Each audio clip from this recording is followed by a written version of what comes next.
വിഷയം മാറ്റല്ല, നിങ്ങൾ കാര്യത്തിന് ഉത്തരം പറയും. സംസാരിക്കുമ്പോൾ പിന്നെ ഞാൻ എന്ത് പറയുന്നത്?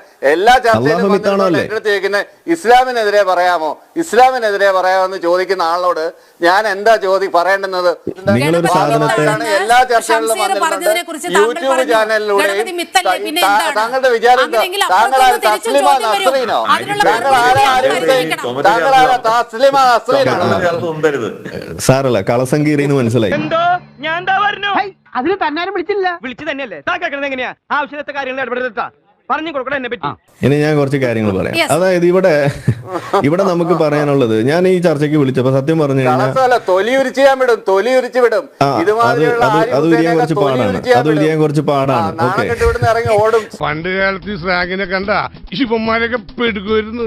ഗണപതി മിത്താണ് എന്ന് പറയാൻ നിങ്ങൾക്ക് ഒരു ലജ്ജയുമില്ല എന്ന് പറയുന്ന ആള് ഈ അള്ളാഹുവിന്റെ കാര്യം ചോദിക്കുമ്പോ ബബ്ബ അടിക്കുന്നത് നാട്ടുകാർ കണ്ടു. അപ്പൊ ഇനി നാട്ടുകാർ തീരുമാനിച്ചുള്ള ആരുടെ തൊലിയാ ഉരിഞ്ഞത് എന്നുള്ളത് അതവിടെ നിൽക്കട്ടെ, നമുക്ക് ആ തർക്കത്തിലേക്ക് പോകാനില്ല. പോട്ടെ,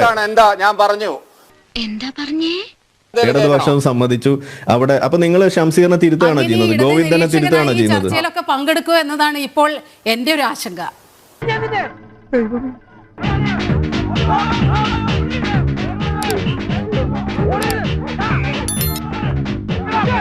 എന്തൊക്കെ ബഹളമായിരുന്നു. മലപ്പുറം കത്തി, മെഷീൻ ഗണ്ണ്, ബോംബ്, ഒലക്കര മൂട്.